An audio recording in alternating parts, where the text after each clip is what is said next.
Ho ho ho, ladies and gentlemen, my name is Mangasa, and you know what time it is? Yeah, that's right, Christmas around the corner. And is there anything that puts you in more of a Christmas spirit than an Olaf mirror match?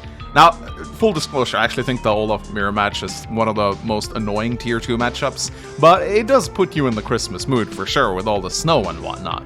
And even better, we're actually checking out a Voice of Akasha match. Now, if you didn't catch my previous video on this guy, you definitely should check it out. It was absolutely wild. To quickly summarize, Voice of Akasha is a player who has never been defeated on the Global League, at least not on his main account. He comes back, plays a couple games, stomps anyone he goes up against, and then he kind of goes into hiding again until he decides to come out again for another couple of matches. And yeah, I casted his previous match. It was an absolutely insane one. Definitely check it out if you haven't. But he also played another match, and that's the match we're going to be taking a look at today. Now, this time around, he is up against someone named Jamboree. I will be honest, don't really know much about this player. Haven't followed any of his games. I don't know anything about his history. But just looking at his rating, you can be sure that he's a good, solid player. Once you go into the 13 to 1400s to 1500s, you're pretty much going up against some of the best players in the world. He's not like one of the all-time greats, but he's still a pretty damn solid player. And I remember when I followed this match live, a lot of people were saying things like, wow, he's actually, holding out pretty well against Voice of Akasha. He's actually doing pretty well. But playing against Voice of Akasha is like playing against a rattlesnake, most of the time he just sits there and just waits for an opening, and then boom, he strikes. And all he needs is one opening, and he'll go for the kill shot immediately. And that's why Voice of Akasha's matches are so much fun to watch. And this one had a particularly wonky ending, and I'm wondering if anyone will be able to see the game-winning move. I'm going to pause when we get to it, and I want you guys to see if you can actually see the game-ending move that Akasha was able to plan out in his head. So, yeah.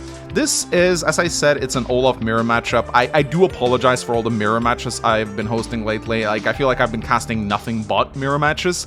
And one of the reasons why I'm not a big fan of the Olaf mirror match is because, the snow doesn't really matter because both players are immune to it. So it pretty much just comes down to global damage on both sides. And I do like playing as a global damage CO, but only when I'm the only one who has it. I don't know, when both players have it, it just feels kind of annoying because your armies will just slowly be whittled down, and every unit on the map will be damaged, which triggers my repair OCD.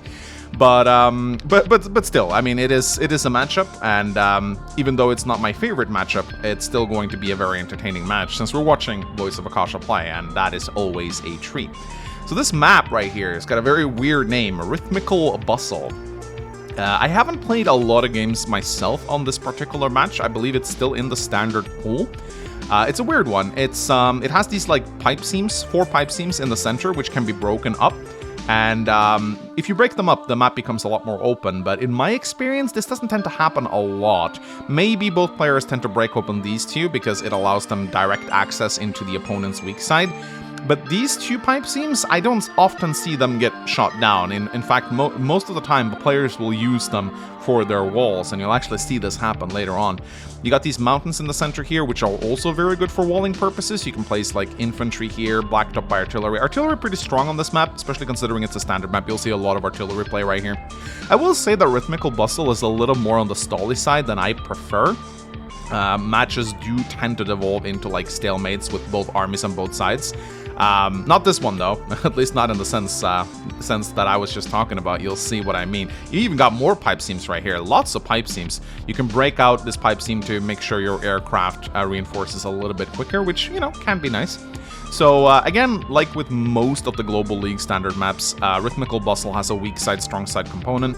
You have Voice of Akasha here with the 2 base versus Jamboree's 1, and you got Jamboree's 2 bases versus Akasha's 1. So this is Akasha's strong side, this is his weak side. So in most of the games that I've seen, there does tend to be sort of like a battle on 2 fronts, where basically on your weak side, you just have to hold out as much as possible against your opponent's push while trying to win on your side, which just create a bit of an interesting dynamic. But it's also not uncommon for both players' armies to just converge in the center of the map and just turns it into like an absolute center slugfest. And the center is quite open with these shoals right here, which are essentially just fancy roads. I mean, shoals are just roads that Cole don't get bonuses on. I mean, that's a good way to categorize them, really. And The HQs are actually a lot more exposed than they seem on this map. I wouldn't say that will come into play here, but if you're in a Sami match, for example, I definitely try to guard my HQ, because your HQ is actually more on your weak side than on your strong side. There is a river between you and the two bases on the HQ, so if you're going up against a Sami player who pushes pretty aggressively towards your HQ, you should definitely be careful about that. So something to keep in mind. But of course, this is an Olaf mirror, so that's not going to come into play right here. Anyway, ladies and gentlemen, I've talked long enough. Let's get into the actual match, shall we? Shall we? So, both players open up infantry, I know. Wild, crazy opener, I know. Still, there probably will be some disparity in disparity? I like making up words when I do these replay matches. Dispergency. Of course, as always, want to go for the neutral bases. That's incredibly important. Got to get that infantry production up and running. Seems like both players are opening up relatively the same. Of course, Akasha, being the second player, will have an extra infantry. Or is that the blue player who's the second player? You know what? I need to check. Yeah, Jambrain's player 1, Voice of Akasha's player 2. Just wanted to make sure I didn't say anything wrong there. So, yeah, both players are just going to open up infantry, capture some of the nearby cities around their vicinity. So let's see if any of them decide to do anything cheeky, like opening up a recon or fast artillery or anything like that. Doesn't look like it. Both players just going to, you know, be in the holiday spirit, drink their warm cocoa, you know, dance around the Christmas tree while they capture as many properties as they can. There we go. And already we actually have an artillery opener right here. So again, on this map, on Rhythmical Bustle, as I said, it's not uncommon for artillery to come out early, because you want to blast open this pipe seam as soon as possible. At the moment, you can only really advance over the river with infantry, unless you want to go around this long road right here. So by opening up the pipe seam, it allows you direct access to the opponent's weak side, which is where you kind of want to push anyway. So yeah, this map really does favor early game artillery, and I wouldn't be surprised to see Akasha opening up something similar himself. So there we go. He always plays orange, by the way. I just noticed this, like in every single one of his games. Usually I like to change the colors, but with Akasha I feel like that's not warranted. You know, he likes to play as I think is it Amber Blaze? I think it's Amber Blaze. So yeah, Akasha opens up an artillery as well. Both players opening up relatively the same here. And again, yeah, this is a smart move, moving the artillery in here, going for the comm tower. If Akasha wants to interrupt this comm tower, he's going to walk straight into the artillery fires. This is pretty smart. I think Akasha is going to do exactly the same thing on his side. So there we go. There we go. Jamboree opens up a tank on his strong side. Probably going to move that into the center. He could actually, I think what he's going to do is actually attack the pipe seam with the tank, because the artillery against pipe seam deals, I think it deals 48 or 49% base damage. So, or 46, I don't remember. So it's usually not enough to two-shot it. So you do need either an attack from a mech or attack from a tank, and that will allow you to two-shot it. So interestingly enough, yeah, looks like Akasha is doing the exact same thing with the artillery. I think this is pretty much the agreed-upon opener on this particular map right here. And Akasha actually opening up a tank on his weak side right here. So again, this is probably just to counter the opposing tank, and it's I think it's pretty much needed unless you just want to get zoned out of your own properties. Akasha would love to grab these two properties right here on his side, and this tank does threaten to zone them out if it moves in, so you do have to be a little bit careful about that. So anyway, Jamboree continues his capping, moves his infantry in, doesn't attempt to interrupt the comm tower, that's just wasting an infantry, and follows it up with another tank on his strong side. So, wait, where'd the other tank go? Wait a minute, what happened there? That was weird. Okay, so we have a tank here. What did he do with his tank? I think the replay viewer just bugged a little bit there. Yeah, what the hell? I think the replay viewer just hit the tank. It's not completely perfect. I think it'll probably show up again. There we go. Yeah. I figured that was what happened. There's something weird about pipe seams in the replay viewer. There's a little bit of a bug. There was an update today, but it still seems to have these problems where it just, whenever something attacks the pipe seams, it bugs out a little bit. So I do apologize for that. I hope this is something that they'll patch in soon. It's getting irregular updates, so hopefully it'll be taken care of. So there we go. Akasha moves in with his tank, ready to face these two tanks. But this is already a pretty scary attack right here that Jamboree has on Akasha's weak side. Artillery and 2 tanks, and Akasha only has this one single base. I mean, soon he'll have the battlecopters coming out of the airport, but with this pipe seam, he needs to break it down if he wants the battlecopters to be able to reinforce. Otherwise, they have to go around, which makes them a little bit slower. But here we go. Artillery on his weak side, so he's already going to defend against this attack right here. And has he broken down this pipe? He hasn't started attacking it yet, but he's doing pretty much the same thing.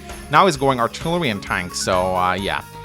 He'll need to respond to this attack, but he's also attacking on his strong side. So again, this map is, you know, while it sometimes devolves into stall matches, it can also sometimes produce very dynamic matches where both players attack on each of their sides, which can be pretty exciting. So here we go. All right, Jamboree moves his tank onto the city. This is a good move. Even if Akasha attacks this tank head on, he'll still lose the engagement due to the defense bonus of the city, because he doesn't have any specific firepower bonuses. And yeah, I do apologize for this. The replay viewer doesn't update pipe seams, so this pipe seam will be registered here as being there, but it is broken. This confused the hell out of people in some of my earlier replay commentaries. They were like, what was going on, Mangs? Why are they moving through pipe seams?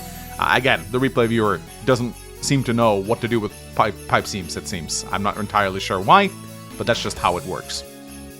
So, Jamboree moves in, tries to grab some of those last properties, builds another tank and another artillery. So double artillery on his strong side right here. We're going to see a lot of artillery plays in this matchup right here. Akasha finishes up his caps. I think they're pretty even in the cap game. They're both playing pretty much perfectly their openers right here. Another artillery from Akasha. So he knows what's up. Does a really beautiful wall right here with these infantry and this tank behind here. Not really sure why he decided to put the tank here instead of here. It might be so that he can shift it down there if needed. We'll see what he decides to do. And again, pipe seam is broken. He's just moving through them. Oh, now the pipe seam actually updated. Nice. Cool.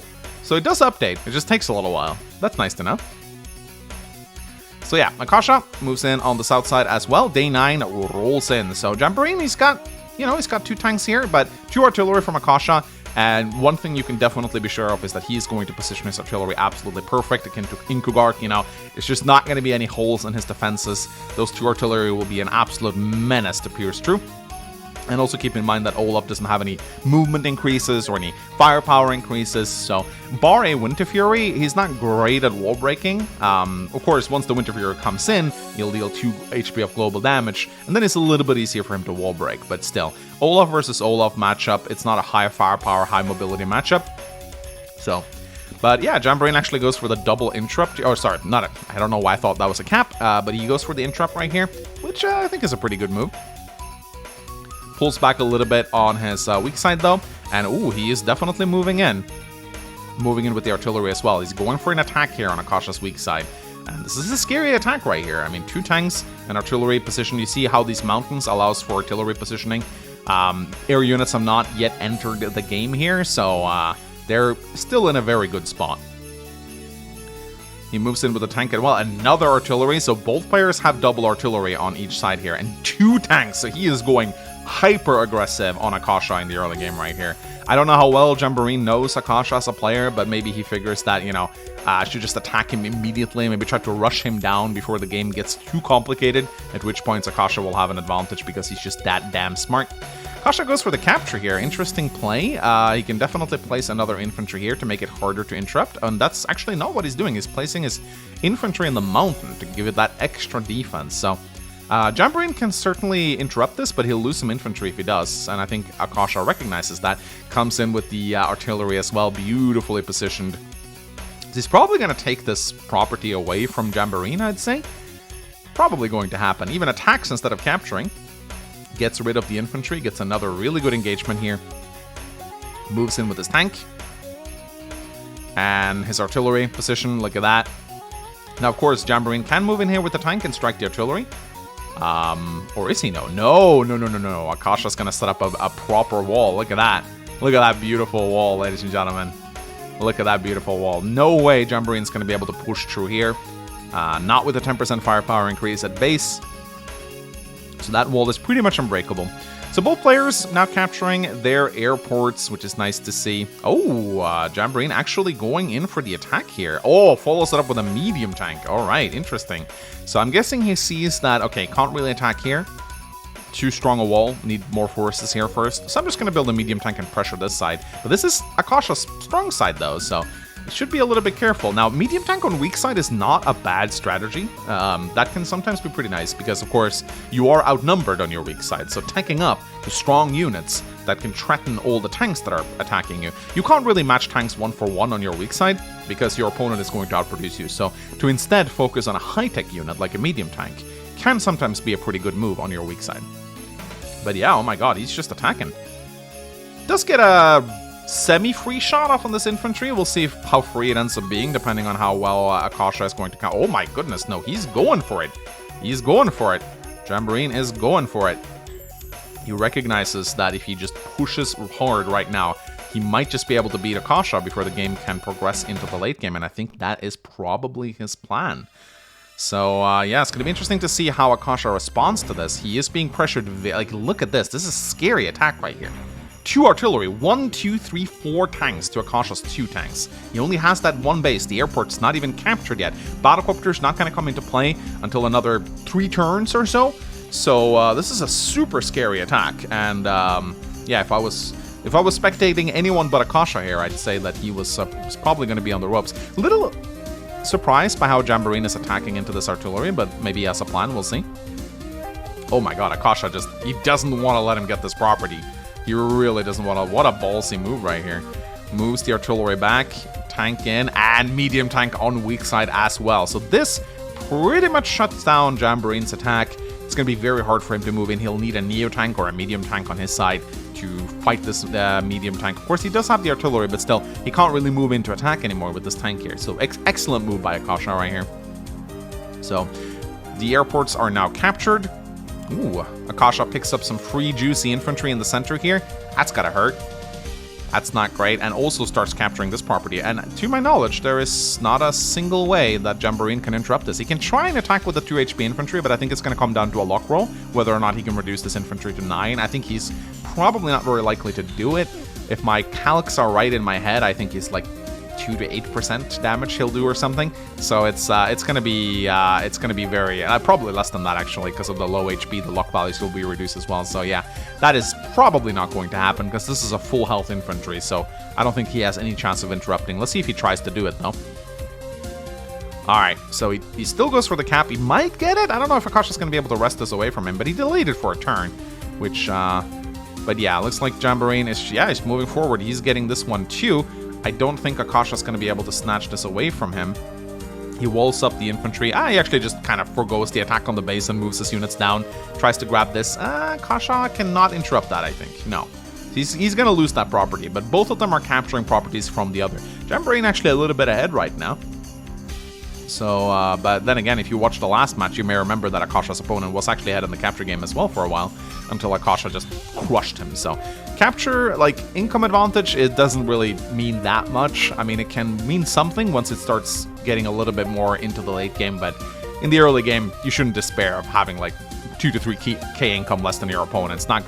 It is not going to be, like, what decides the game. Like, proper engagements and positioning matters much more, as well as unit count. Alright, so day 11 rolls in. Akasha he has successfully repelled the attack on his main base. He has a nice little army here, but he needs to get it into the center because Jamboree he's gathering his forces in the center. And just like chess, if you play competitive chess, you know that the player who has control of the center usually wins. If one player is split between 2, you know, like Sun Tzu, The Art of War, or whatever that guy was, wrote that, you know that special book, right? The Art of War.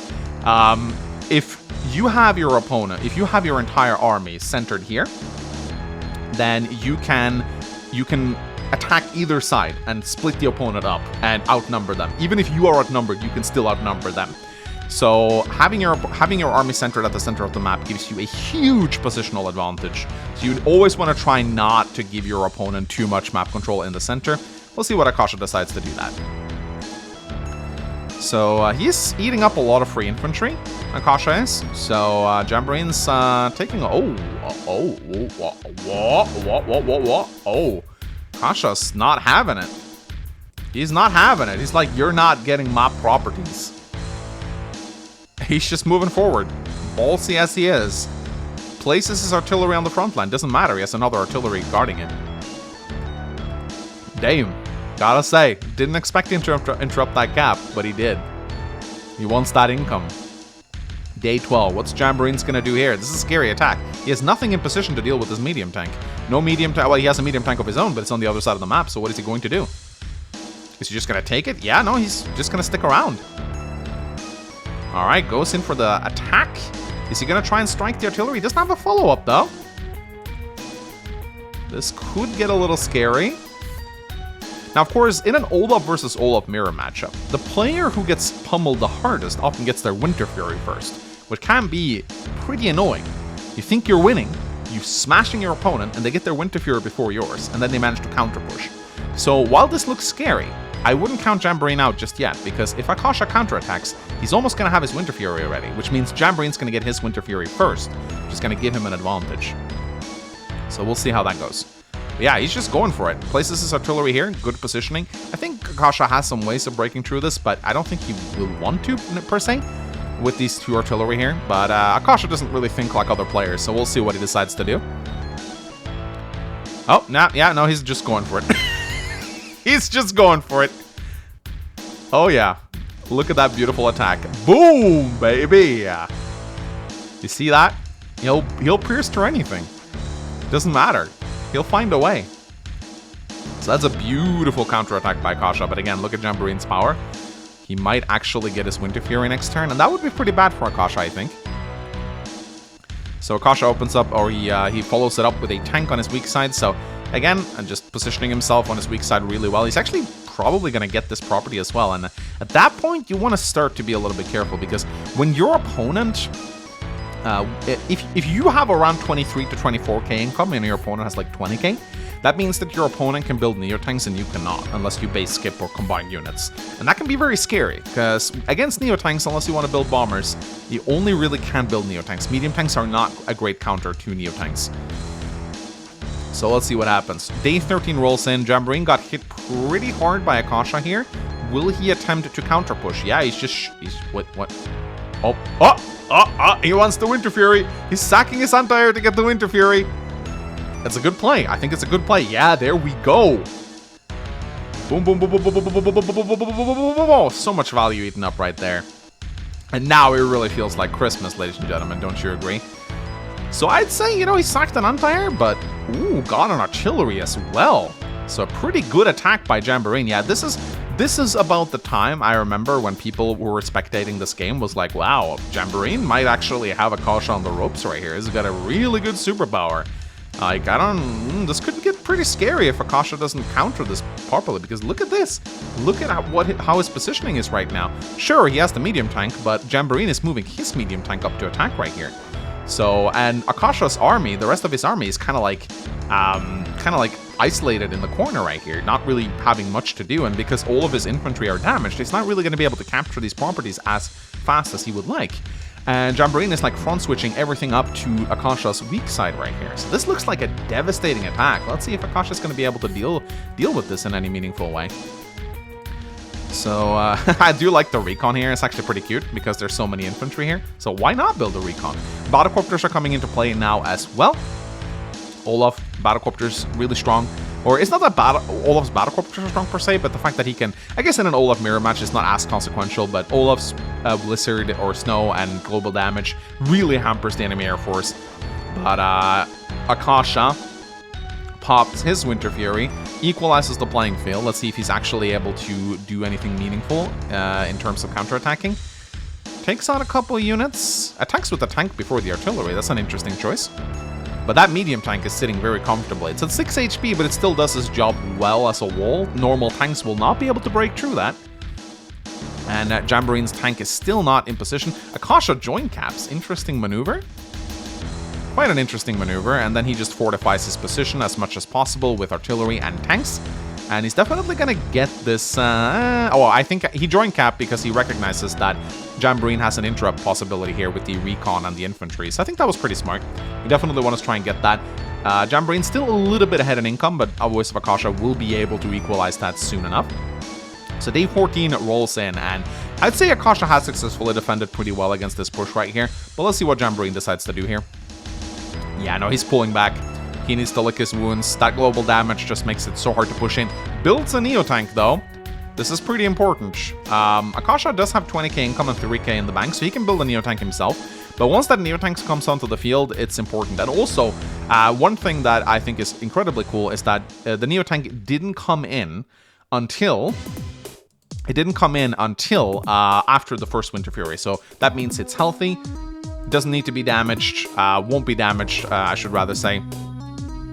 And that Neo Tank is fresh, it's able to break through walls, it's threatening the medium tank, so I'd say the Neo Tank is definitely the right choice from Jamboree right here, but he does have to pull back a little bit until it comes onto the field, and Akasha actually's got a kind of a scary attack on the strong side right here. I mean, he needs Antire, the Antire will come into position very soon, but this artillery, these are two artillery here are very strong. It's going to make it very hard for Jamboree to repel this attack. Oh, the snow stops, sad face. Hopefully the snow will be back soon. Akasha recognizes he needs to repair this medium tank right now, especially for the attack that is coming. It needs to be on full health. Combines his tanks together. I have to wonder if he's going to plan on building a Neo Tank himself, and that's why he did that, because he definitely doesn't want a base skip. He wants that infantry count to be high. But he's combining together a lot of units, actually. And against global damage COs, combining your units together is actually pretty smart. And the reason for this is, the higher your unit count is against the global damage CO, the more damage our global damage is going to do. If you have 30 units, the global damage is going to hit all those 30 units and reduce their HP by 2. That's very good value.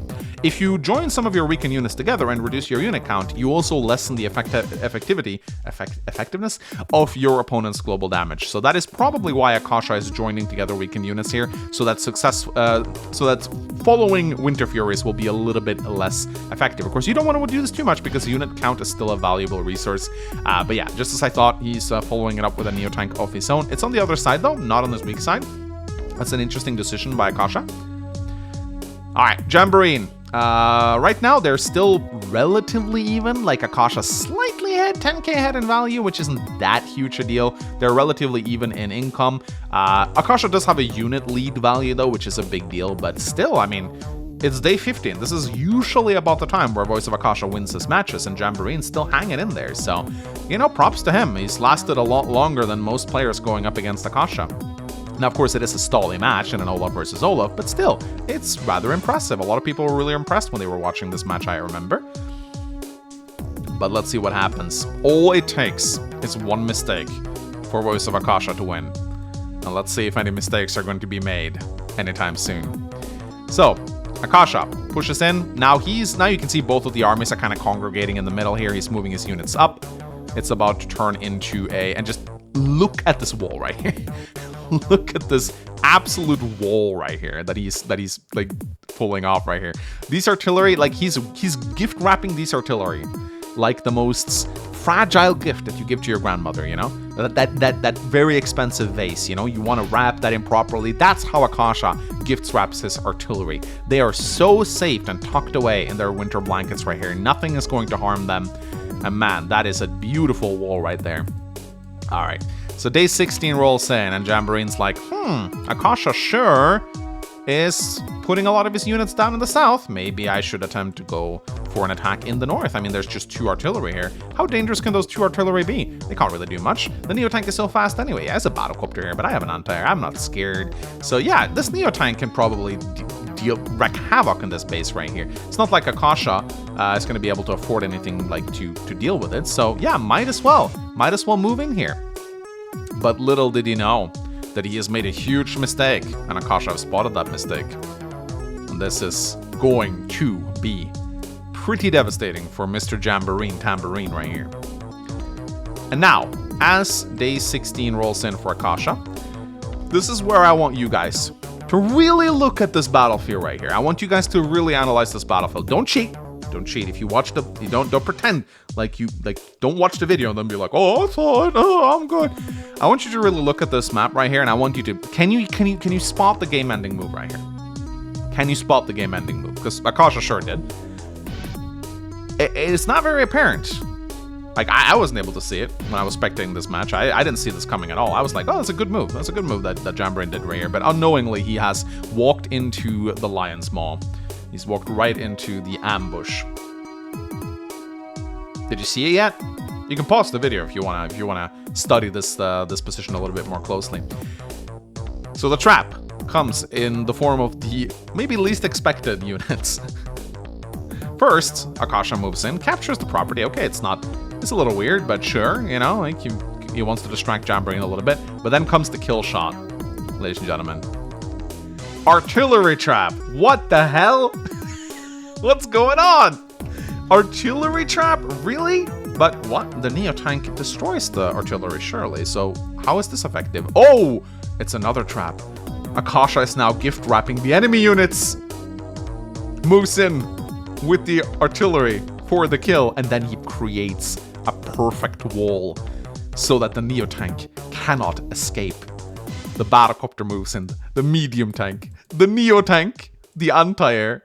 Oh my god. This is horrible. Look at this. Jambrain's not going to be able to get out of this. So look at his positioning right now. So you may think, well, I can get this Neo tank out. Just look at it. There's no escape for this Neo tank.